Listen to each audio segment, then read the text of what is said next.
Bapak Ibu Saudaraku sekalian, tema firman Tuhan hari ini adalah harga sebuah persahabatan. Pertanyaannya adalah, apa arti sahabat? Pertanyaan kedua, apa saudara punya sahabat? Pertanyaan ketiga, apakah saudara sudah menjadi sahabat buat orang lain? Jawab dalam hati. Nah, Bapak Ibu Saudara sekalian, kita tahu bahwa ternyata ada 3 bagian dalam pertemanan. Yang pertama itu teman biasa. Teman biasa ketemu, hei siapa namanya? Namanya Ibu Elizabeth, itu namanya siapa? Si Acong gitu ya kan contohnya. Lalu yang kedua, dalam pertemanan itu ada namanya teman baik. Ngobrol, ya udah dekat. Udah kenal lah 3-5 tahun. Yang ketiga, sahabat. Sahabat ini termasuk dalam kategori terjemahan yang lain adalah ternyata dia masuk kategori belahan jiwa. Ya, jadi sahabat itu lebih dari teman biasa, teman baik. Bahkan sahabat ini punya pengertian yang lebih dalam lagi adalah belahan jiwa. Dia termasuk bagian belahan jiwa dalam diri kita. Nah, dari beberapa pertanyaan itu pengertian tentang sahabat adalah orang yang kita percayai, yang dengannya kita dapat berbagi hal-hal yang kita tidak dapat bagi kepada semua orang. Itu sahabat. Lalu sahabat adalah seseorang yang mengasihi kita saat kita berhasil ataupun saat kita gagal. Lalu seorang sahabat menerima kita apa adanya dan rela berkorban buat kita. Nah, saya mau bawa kita lebih ke dalam lagi. Bukan berbicara sahabat satu sama lain, tapi kita mau berbicara persahabatan yang ada dalam Alkitab. Beberapa hal ya. Yang pertama adalah, kita buka Yakobus 4 ayat 1 sampai 5. Kita baca sama-sama. Yang pertama kita mulai, 1, 2, 3. Dari manakah datangnya sengketa dan pertengkaran di antara kamu? Bukankah datangnya dari hawa nafsumu yang saling berjuang di dalam tubuhmu? Kamu mengingini sesuatu tetapi kamu tidak memperolehnya. Lalu kamu membunuh, kamu iri hati tetapi kamu tidak mencapai tujuanmu. Lalu kamu bertengkar dan kamu berkelahi. Kamu tidak memperoleh apa-apa karena kamu tidak berdoa. Atau kamu berdoa juga, tetapi kamu tidak menerima apa-apa, karena kamu salah berdoa. Sebab yang kamu minta itu, hendak kamu habiskan untuk memuaskan hawa nafsumu. Hai kamu orang-orang yang tidak setia, tidakkah kamu tahu bahwa persahabatan dengan dunia adalah permusuhan dengan Allah? Jadi barang siapa hendak menjadi sahabat dunia ini, ia menjadikan dirinya musuh Allah.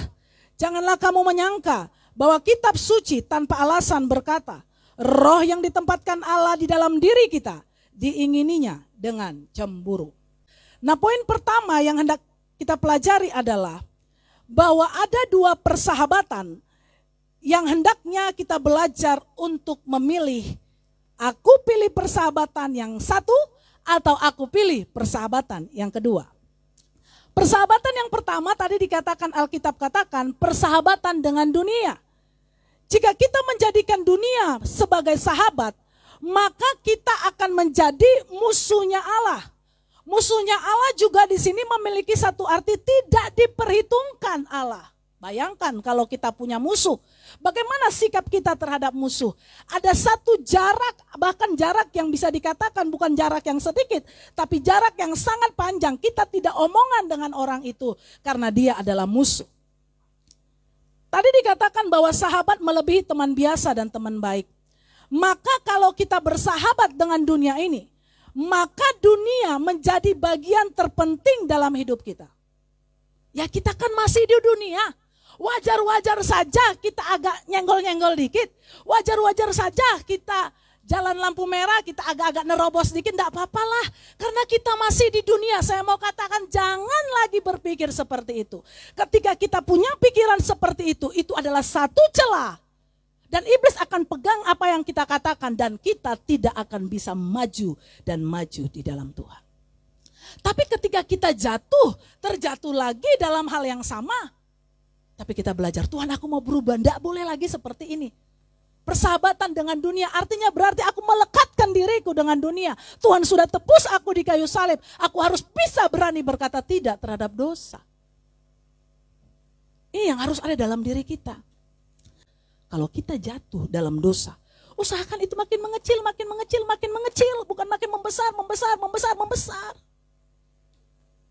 Apakah bisa, Ibu? Bisa. Asalkan kita membangun satu komitmen untuk aku tidak bersahabat dengan dunia. Iri hati, cemburu, egois, marah-marah. Itu juga adalah persahabatan dengan dunia. Kita tidak menjadi contoh bagi orang lain.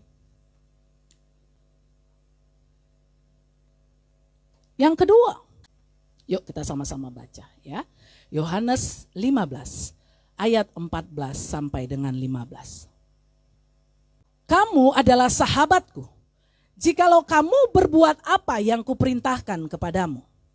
Aku tidak menyebut kamu lagi hamba, sebab hamba tidak tahu apa yang diperbuat oleh tuannya.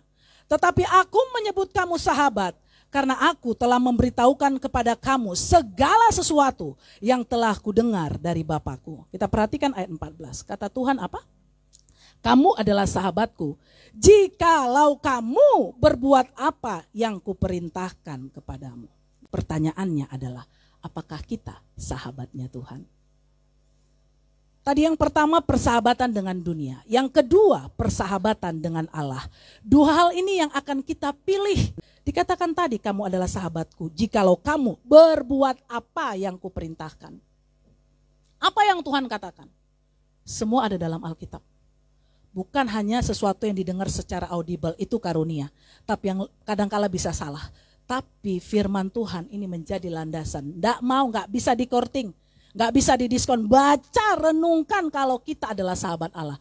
Alkitab katakan, kalau kita memilih salah satu, bersahabat dengan dunia atau bersahabat dengan Allah. Kalau kita bersahabat dengan dunia, berarti kita siap-siap menjadi musuhnya Allah. Menjadi orang yang tidak diperhitungkan, menjadi orang yang dianggap tidak ada karena dia tidak bisa memilih yang terbaik, yaitu Tuhan.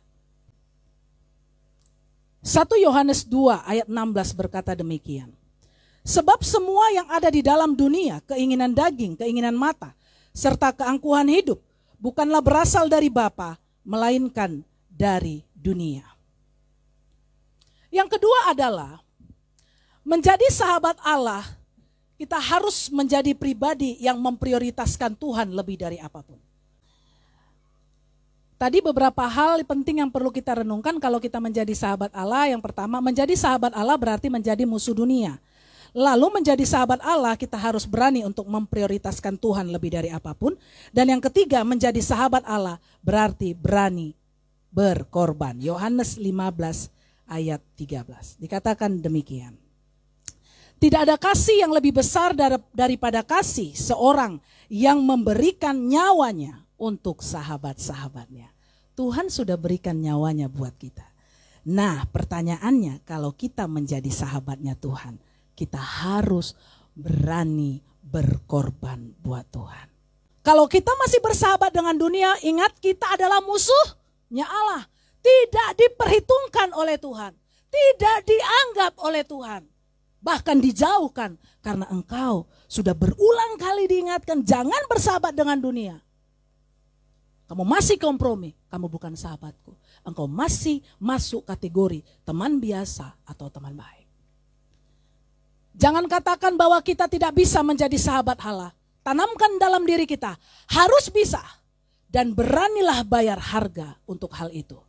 Mari kita belajar untuk hidup menjadi sahabat Allah dan bukan menjadi musuhnya Allah.